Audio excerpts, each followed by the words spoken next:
تھوڑی دیر گزری تھی کہ جب جاوید اور میری سہیلی سونیا دروازے پر آ گئے۔ انہوں نے آتے ہی ہلکی سی کھٹاک کی۔ میں نے جلدی سے دروازہ ہلکی سی آواز میں کھول دیا، مگر جان لبوں پر آ گئی جب ابا کمرے سے باہر نکلے اور کہنے لگے کہ کون آیا ہے۔ ابا کا لہجہ اتنا کرخت تھا کہ میں ایک دم ڈر گئی۔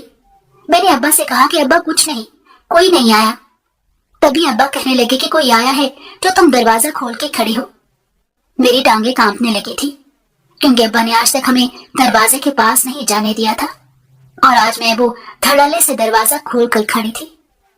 میں نے ابا سے کہا کہ کچھ نہیں ابا، سونیا آئی ہے۔ ابا کافی حیران ہوئے اور کہنے لگے یہ اس وقت کیوں آئی ہے؟ میں نے ابا سے کہا کہ ابا اسے کچھ سامان چاہیے تھا، اسی لیے آئی ہے، آپ پریشان نہ ہوں، آرام سے سو جائیں۔ ابا سر مار کر کمرے کے اندر واپس چلے گئے۔ میں نے سکھ کا سانس لیا اور جلدی سے کمرے میں رکھا ہوا سامان سونیا کو پکڑایا۔ سونیا نے جاوید کو دیا اور میں آخری ایک نگاہ اپنے گھر پر ڈال کر چہرہ چھپائے باہر نکل گئی۔ دروازہ ہلکا سا بند کر دیا تاکہ آواز اندر تک نہ جائے۔ میں جانتی تھی صبح تک پورا گاؤں میں یہ بات پھیل جائے گی، لوگ ابا اور اماں کو تانے دیں گے، مگر اب میرے پاس دوسرا کوئی راستہ نہیں تھا۔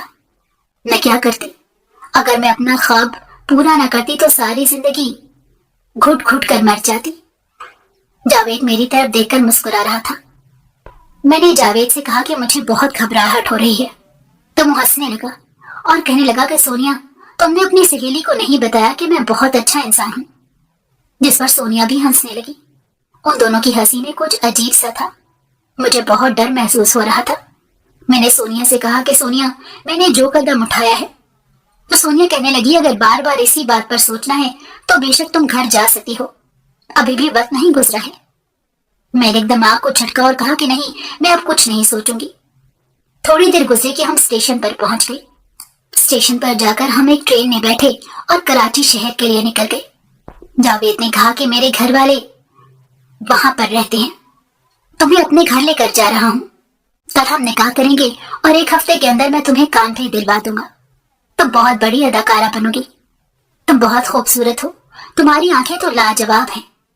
اس کی اتنی تعریف پر میں بالکل شرما گئی کیونکہ میری آج تک کسی نے اتنی تعریف نہیں کی تھی۔ جاوید مجھے وہاں پر کراچی میں لے گیا۔ مجھے اب اپنے گھر والوں کی فکر بھی ستائے جا رہی تھی۔ میں جانتی تھی ابا کو لوگوں نے تانے دے کر مار دینا ہے۔ مجھ سے بہت بڑی غلطی ہو گئی تھی، مجھے اتنا بڑا قدم نہیں اٹھانا چاہیے تھا۔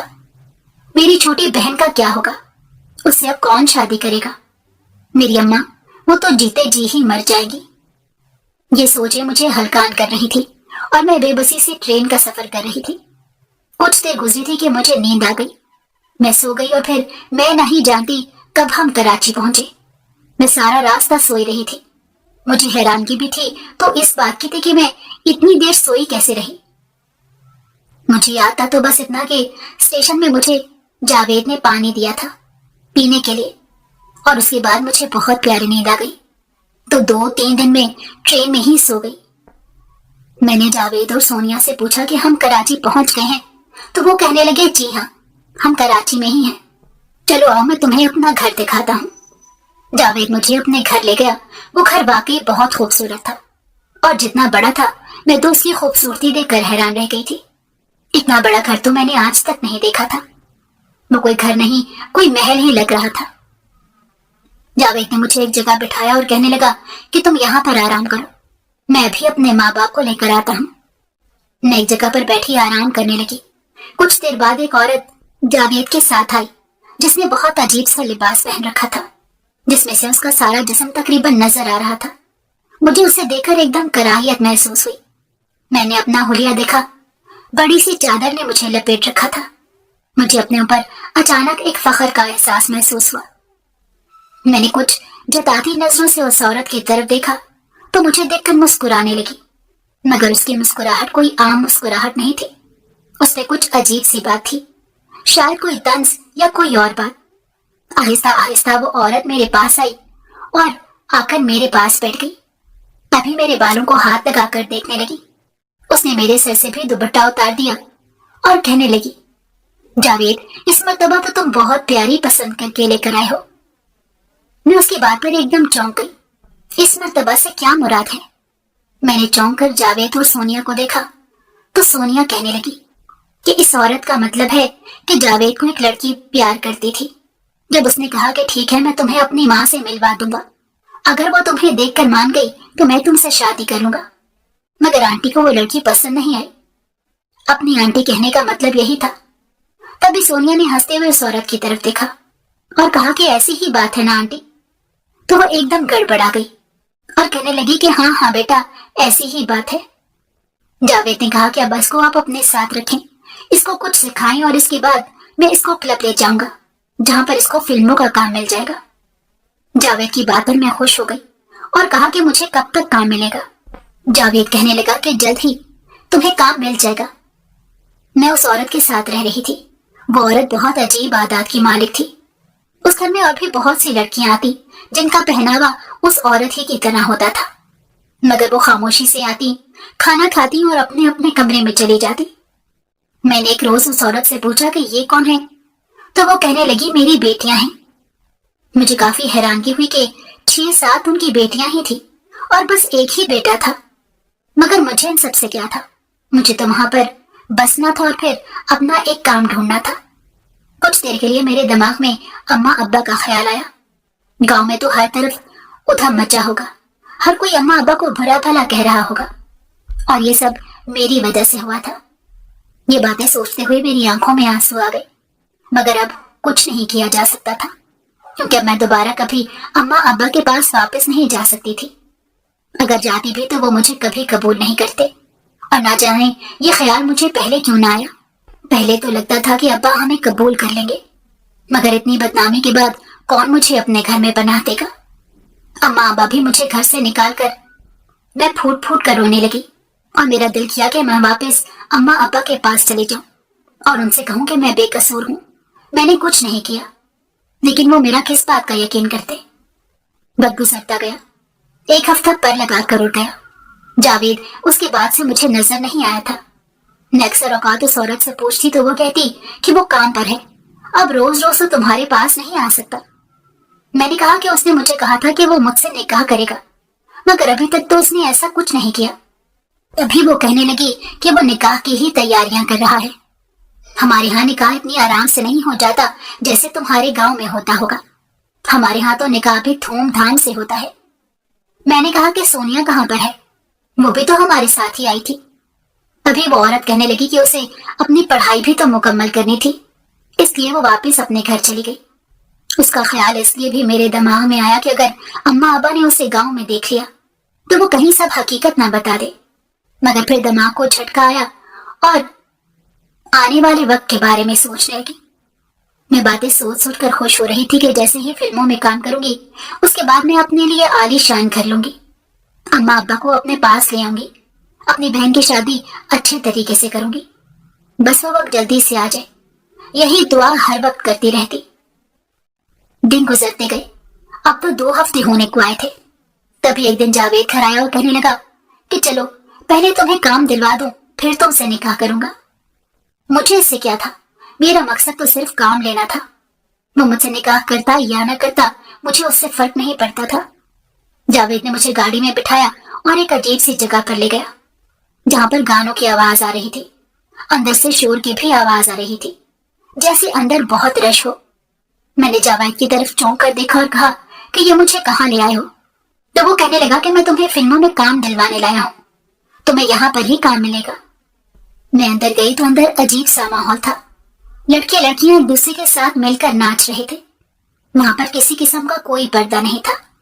مجھے اندازہ تو تھا کہ فلموں میں کام کیسے ملتا ہے، مگر اس بات کا علم نہیں تھا کہ مجھے یہ سب بھی برداشت کرنا پڑے گا۔ میں نے جب اس سے کہا کہ یہاں پر تو بہت لوگ ہیں، میں یہاں پر کیسے کام کروں گی؟ تو وہ کہنے لگا یہ کام تو کرنا پڑے گا، اور ایسی کوئی جگہ نہیں جہاں پر تم کام کر سکتی ہو۔ میں خاموش ہو گئی کہ دیکھتے ہیں کیا ہوگا۔ تبھی ایک آدمی میرے پاس آیا۔ جاوید نے اس کے ساتھ ہیلو ہائی کیا اور پھر وہ انگلش میں کوئی ایک دوسرے سے بات کرنے لگے۔ تھوڑی دیر بعد جاوید نے میرا ہاتھ اس لڑکے کے ہاتھ میں تھما دیا۔ مجھے تو جیسے کرنٹ ہی لگ گیا تھا۔ میں نے اپنا ہاتھ چھڑوانا چاہا مگر اس نے میرا ہاتھ نہ چھوڑا۔ میری آنکھوں میں آنسو آ گئے۔ تبھی جاوید میری طرف دیکھ کر ہنسنے لگا اور کہنے لگا کہ تم تو فلموں میں کام کرنا چاہتی تھی، کیا ایسے کرو گی فلموں میں کام؟